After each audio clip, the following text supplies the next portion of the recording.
지금 계속해서 지금 야곱과 라반의 싸움이 계속되고 있습니다. 지금 실갱이가 계속되고 있고 지금 또 이제 야곱이 하나님의 음성을 듣고 이제 길을 떠납니다. 마침 20년 만에 이제 그 타향살이 끝내고 정말 그 멀고 먼 그 타향살을 끝내고 이제 집으로 돌아갑니다. 그러니까 지금 야곱은 하나님의 음성만 듣고 지금 길을 떠나는 거예요. 그러니까 야곱이 이제 인간적인 생각이나 술수, 예전처럼 그런 막 자기의 생각이나 자기의 노력, 그런 술수를 쓰지 않고 하나님의 말씀을 지금 순종함으로 자신의 아내들에게 이것이 하나님의 뜻이라고 설득하고 나서 지금 다시 가나안으로 들어가는 그 긴 여행이 시작될 것인데 20년 전에 올 때는 혼자였지만 지금은 4명의 아내와 지금 13명의 자녀와 지금 수많은 가축대를 지금 책임지면서 가고 있어요. 지금 다시 한번 21절 22절을 볼게요. 그가 그의 모든 소유를 이끌고 강을 건너 길르앗산을 향하여 도망한 지 3일 만에 야곱이 도망한 것이 라반에게 들린지라. 그러니까 이런 모든 지금 소유물을 이끌고 강을 건너서 길르앗산을 향해 가고 있었어요. 근데 지금 도망가듯이 가고 있다라고 그랬죠. 근데 이들이 출발한 지 3일 만에 지금 라반에게 들렸다고 그랬죠. 그에게 들린지라 그랬죠. 들린지라. 그러니까 라반과 야곱의 그 양떼들이 지금 섞이지 않게 하기 위해서 3일 정도 이렇게 떨어진 그 거리에서 서로 살았었거든요. 근데 성경에서 알 수 있듯이 지금 라반이 3일 만에 알게 됐다는 것은 이 가족이 지금 몰래 도망쳐 나와서 가나안으로 출발하자마자 지금 야곱 가족을 지켜보고 있던 그 누군가가 라반에게 달려가서 말한 것 같아요. 그러니까 3일 만에 들렸다. 그러니까 지금 이 야곱 집에 있던 사람이 3일길 떨어진 곳에 갔으니까 그날 바로 알려준 것 같아요. 그죠? 그리고 22절 하반절에 보니까 라반에게 들린지라 라고 이렇게 한 거 보니까 누구에게 소식을 들은 거예요. 지금. 그래서 라반은 지금 보니까 마지막까지 지금 야곱의 가족을 감시하는 종을 붙여놓았어요. 계속 그 옆에다 붙여놨던 것 같아요. 그리고 야곱과 서로 떨어져 사는 동안에도 지금 계속 야곱을 감시하고 있습니다. 계속 믿지 않고 감시하고 있어요. 23절 한번 보시겠습니다. 시작. 라반이 그의 형제를 거느리고 시름길을 쫓아가 길앗산에서 그에게 이르렀더니, 그러니까 야곱이 그곳을 떠났다는 소식을 듣자마자 라반이 자신이 데리고 있던 이 종들, 형제들을 지금 데리고 그 야곱의 가족들을 지금 쫓아갑니다. 그리고 야곱이 그 많은 가족과 가족들을 한꺼번에 지금 이동을 하려고 하니까 멀리 가지는 못했겠죠. 많은 식구들, 그리고 막 가축들과 함께 가려니까 좀 아무래도 시간이 많이 걸리겠죠. 그러니까 이제 길앗산에 이르렀다고 했는데 이 길앗산은 하나님이 약속하신 가나안 땅까지 얼마 남지 않은 가까운 땅이었어요. 이곳까지 10일 동안 쉬지 않고 왔기 때문에 야곱과 그 일행은 아마 많이 지친 상태였어요. 그냥 막 얼떨결에 막 왔으니까 엄청 지쳤겠죠. 근데 라반은 야곱을 향한 그 참을 수 없는 분노를 가지고 자기 깜짝 놀랐겠죠. 막 이제 그래도 인사라도 하고 갈 줄 알았는데 떠나버렸으니까. 그리고 막 그 분노를 가지고 쉬지 않고 열심히 열흘 동안 길르앗을 향해 달려왔는데 그 야곱은 가족들과 함께 10일이 걸렸던 이 거리를 지금 라반은 출발한 지 7일 만에 지금 길르앗산에 딱 도착했어요. 그러니까 밧다라람에서 이 길르앗산까지는 몇 킬로냐면은 480km. 480km 되는데 하루에 그러면은 70km 정도 달려왔다는 증거죠. 그러니까 하지만 우리 24, 25절 한번 보겠습니다. 24, 25절 시작. 밤에 하나님이 아람 사람 라반에게 현명하여 이르시되 너는 삼가 야곱에게 선악간에 말하지 말라 하셨더라. 라반이 야곱을 뒤쫓아 이르렀으니 야곱이 그 산에 장막을 친지라. 라반이 그 형제와 더불어 길앗산에 장막을 치고. 그러니까 라반이 계속 야곱을 속였던 것은 그 야곱을 계속 잡아두고 일을 시키려고 했던 거죠. 그래서 계속 속였죠. 계속. 그래서 이렇게 다 이제 인사도 없이 떠나온 거 보고 이제 라반 입장에서도 아마 황당했을 거고 아마 그리고 이제 자신의 딸들이 있으니까 막상 이제 떠나고 나니까 가슴이 또 철렁했을 것 같습니다. 그래서 이런저런 할 말도 많았을 텐데 하나님께서 이미 밤에 지금 라반에게 나타나셔서 너는 선악간에 말하지 말라라고 하셨어요. 그러니까 24절에 그렇게 말씀하세요. 선악간에 그러니까 좋은 말이든 나쁜 말이든 말하지 말라. 그러니까 이건 나의 계획이고 내가 인도하는 일이야. 내가 한 일이야. 그런 뜻이겠죠. 그러니까 내가 이들을 이끌었어. 나에게 달려 있어. 그러니까 너는 말하지 마. 이런 뜻인 것 같아요. 그래서 라반이 지금 뒤쫓아 도착했을 때 길르앗 장막을 쳤다는 것은 뭐냐면 그곳에 이제 라반이 잘 수 있도록 또 이제 장막을 쳤다는 거, 마련했다는 것이 뜻입니다. 그리고 드디어 라반이 이제 입을 열어서 또 따져요. 26절에서 29절 쭉 보니까 또 따져. 라반이 야곱에게 이르되 내가 나를 속이고 내 딸들을 칼에 사로잡힌 자 같이 끌고 갔으니 이제 막 왜 이렇게 급히 끌고 갔냐 그런 거죠. 어찌 이같이 하였느냐라고 막 따져요. 내가 즐거움과 노래와 북과 수금으로 너를 보내겠거늘 어찌하여 내가 나를 속이고 가만히 도망하고 내게 알리지 아니하였으며 내가 내 손자들과 딸들에게 임맞추지 못하게 하였으니 내 행위가 참으로 어리석도다. 너를 해할 만한 능력이 내 손에 있으나 너희 아버지 하나님이 어젯밤에 내게 말씀하시기를 너는 삼가 야곱에게 선악간에 나르지 말라 하셨느니라. 그러니까 뭐라고 하냐면 가려면 간다고 말을 하든가, 그죠? 작별 인사라도 하고 가야지. 이렇게 도망치는 꼭 이렇게 떠나는 법이 어딨냐 라면서 네가 떠난다고 말했다면 내가 잔치도 베풀어 줄 것이고 이게 음식도 많이 줬을 것이고 딸들과 손자들에게 이만큼도 하면서 보냈을 거 아니냐. 그러면서 29절에 너를 해할 만한 능력이 있다라는 거죠. 내가 너를 해할 만한 능력이 있다. 그러니까 내가 너무 화가 나서 막 야곱을 해치고 그 야곱의 재산을 빼앗을 수도 있었다라는 뜻이죠. 내가 그런 능력이 나한테 있어. 그런데 어저께 하나님께서 나타나서 나한테 현몽하여서 선악간에 말하지 말라고 하셨기 때문에 내가 참는다. 그런 뜻이죠. 그러니까 얼마든지 지금 하나님이 나타나지 않았으면 아마 라반이 야곱을 엄청 되게 막 다 빼갖고 막 힘들게 했을 것 같아요. 지금 라반의 이 말만 들으면 맞는 것 같죠. 라반의 말이 정말 100% 맞는 것 같아요. 우리도 마찬가지예요. 어떤 사람의 말만 듣거나 글만 보잖아요. 그러면 그 사람의 인격도 그렇겠구나 라고 생각을 하면 정말 큰일 나요. 그러니까 말을 잘해도 그 사람의 삶을 보면 그렇지 않은 경우가 정말 너무너무 많거든요. 너무 속는 경우가 많아요. 말은 너무너무 잘해요. 근데 그 사람의 삶은 전혀 말하고 다를 때가 너무 많거든요. 그래서 우리가 그 사람의 말과 글을 보고 그 사람의 인격을 그렇다라고 생각하면 안 돼요. 절대 믿으면 안 돼요. 라반의 말만 들어보고 딸과 손자들을 아끼는 그 다정한 장인과 애할아버지의 모습인 것 같죠. 근데 그게 아니야. 지금 이 사람은 속셈이 있어요. 속셈.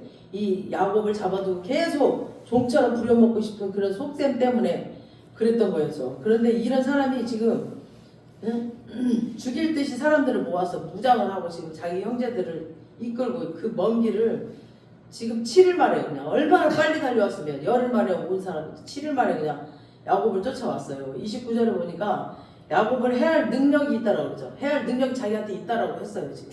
그러니까 하나님이 나타나지 않았다면 아마 야곱을 해쳤을 겁니다. 분명히. 그래도 라반에게 기회가 있었습니다. 뭐냐면 30절에 또 뭔가 야곱을 해칠 뭔가 기회가 있었어요. 30절 보세요. 시작. 이제 내가 내 아버지 집에 사모하여 돌아가려는 것은 옳거니와 어찌 내 신을 도둑질하였느냐. 자기 신을 도둑질했다는 거예요. 그러니까 라반은 자기 신이 있어요. 자기가 믿는 신이. 그러니까 하나님이 라반에게 나타났다고 해서 지금 라반이 하나님을 믿는 사람이 아니에요. 그러니까 아브람 때도 보면은 애굽 왕이 지금 나타나셨죠. 그 애굽 왕에게 하나님이 나타나셨죠.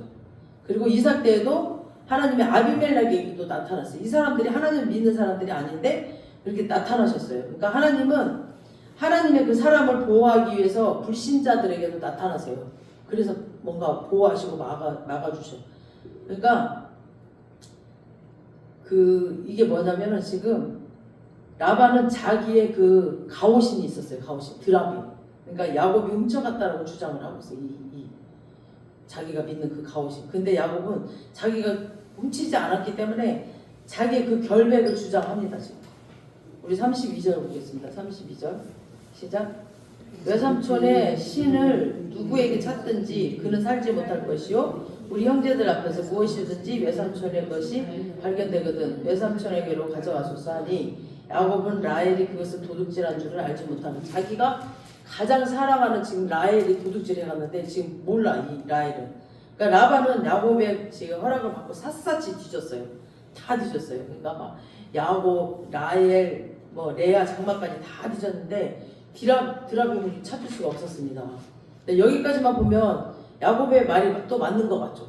근데 자기만 지금 결백하다고 결백한 게 아니잖아요. 지금 자기 가족 중에 좀 누군가가 또 그 일에 연루될 수도 있거든요. 우리 34절, 35절 보겠습니다. 라헬이 그 드라빔을 가져 낙타 안장 아래에 넣고 그 위에 앉은지라. 라반이 그 장막에서 찾다가 찾아내지 못하매 라헬이 그의 아버지에게 이르되 마침 생미가 있어 일어나서 영접할 수 없사오니 내 주는 도하지 마소서 하니라. 라반이 그 드라빔을 두루 찾다가 찾아내지 못한지라. 지금 라헬이 드라빔을 안장 밑에 지금 넣고 깔고 앉았어. 그래서 아버지를 속일 수 있었습니다.